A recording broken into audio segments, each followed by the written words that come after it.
श्रावस्ती किसान महापंचायत को संबोधित करने श्रावस्ती के रत्नापुर पहुंचे भारतीय किसान यूनियन के राष्ट्रीय प्रवक्ता राकेश टिकैत ने सरकार और प्रशासन पर जमकर निशाना साधा। उन्होंने कहा कि यह सरकार धार्मिक नहीं है, यह धर्म की आड़ लेते हैं और कुर्बानी वाली प्रथा है। उस खानदान से है जहां बलि दी जाती है।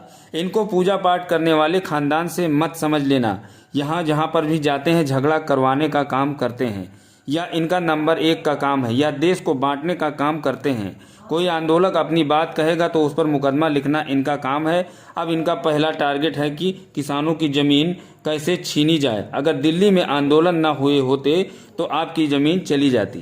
राकेश टिकैत ने कहा कि चीनी मिलें गन्ना किसानों का भुगतान नहीं कर रही हैं तो क्या किसान अपनी बात भी नहीं कहेगा? क्या देश में कोई दूसरा किंग जोम पैदा हो गया है? क्या कोई देश कोरिया बन रहा है? क्या आवाज़ पर पाबंदी लगाई जाएगी? तो क्या यह नहीं हो पाएगा? इनसे डरने की ज़रूरत नहीं है, इनका मुकाबला करने की ज़रूरत है।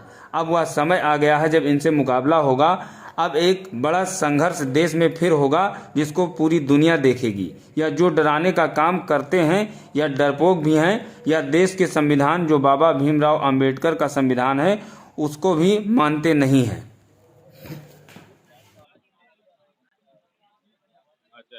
देखो यहाँ पे आए, यहाँ के लोग भी तरसते हैं। फसलें कम रेट पे बिकती है, जल भराव की समस्या है। अगर फसल बेच दी उसका पैसा नहीं मिलता, गन्ने की फसल बेची तो उसका पैसा नहीं मिल रहा, धान की फसल आधे रेट में जाएगी।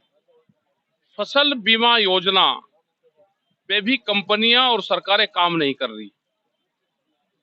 देश में जब दिल्ली में आंदोलन चला उस टाइम पे तय हुआ कि एमएसपी गारंटी कानून पे हम काम करेंगे। देश में एमएसपी गारंटी कानून बनना चाहिए।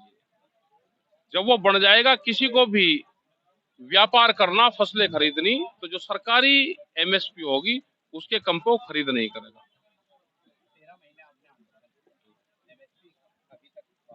नहीं, पास इसलिए नहीं हुई कि जो व्यापारी है वो जब लूटता है फसलों को, सरकार की साझेदारी है उसमें, वे सब लोग उसमें शामिल है। सरकारी संस्थाओं को बेचा जा रहा है, एफसीआई की पूरे गोदाम को बेच दिया, अडानी को एफसीआई की खरीद की गारंटी दे दी, उसको खरीद करवा रहे हैं, तो उनको नुकसान होगा। जिस तरह से 2-3 बड़े लोगों को देश की प्रॉपर्टी, देश के संसाधन दिए जा रहे हैं, तो उसके लिए इन आंदोलन की जरूरत पड़ेगी। देश में फिर बड़े आंदोलन की जरूरत पड़ेगी, उससे भी बड़ा आंदोलन देश में होगा। उसके लिए पूरी तैयारी देश भर में चल रही है। युवा साथ में रहेगा, रेहड़ी पटरी वाले लोग आने वाले टाइम पे साप्ताहिक बाजार लगने भी बंद होंगे। पशुओं के नई एक पॉलिसी लेकर आ रहे हैं। बिजली अमेंडमेंट बिल में अगर 2 पशु किसी के पास में होंगे तो कॉमर्शियल कनेक्शन लेना पड़ेगा। बाहर से दूध की कंपनियां आ रही है, 22 रुपये लीटर तक। उन्होंने कहा कि हम गांव में दूध बेच देंगे।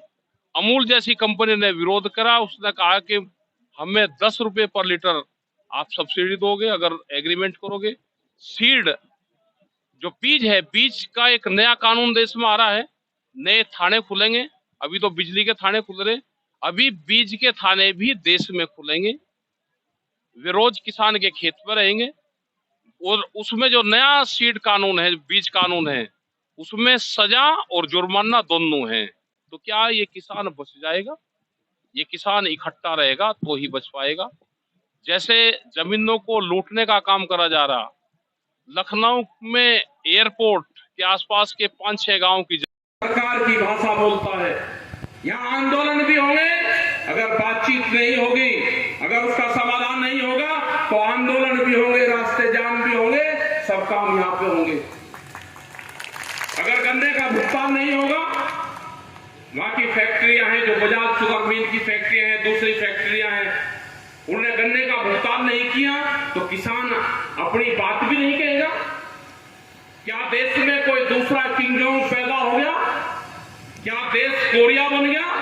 क्या अपनी आवाज पे पाबंदी होगी? तो ये नहीं होगी। इनसे डरने की जरूरत नहीं है, इनका मुकाबला करने की जरूरत है। वो टाइम आ गया कि इनसे मुकाबले होंगे। बड़ा संघर्ष देश में फिर होगा और अब तो उस संघर्ष को पूरी दुनिया देखेगी। अब ये डराने का काम करते हैं, ये डरपोक भी हैं, ये बेईमान भी हैं, ये देश के संविधान जो बाबा भीमराव अंबेडकर का संविधान है उसको भी मानने वाले नहीं हैं। ये देश के संविधान, देश की कोर्ट को तार तार करते हैं।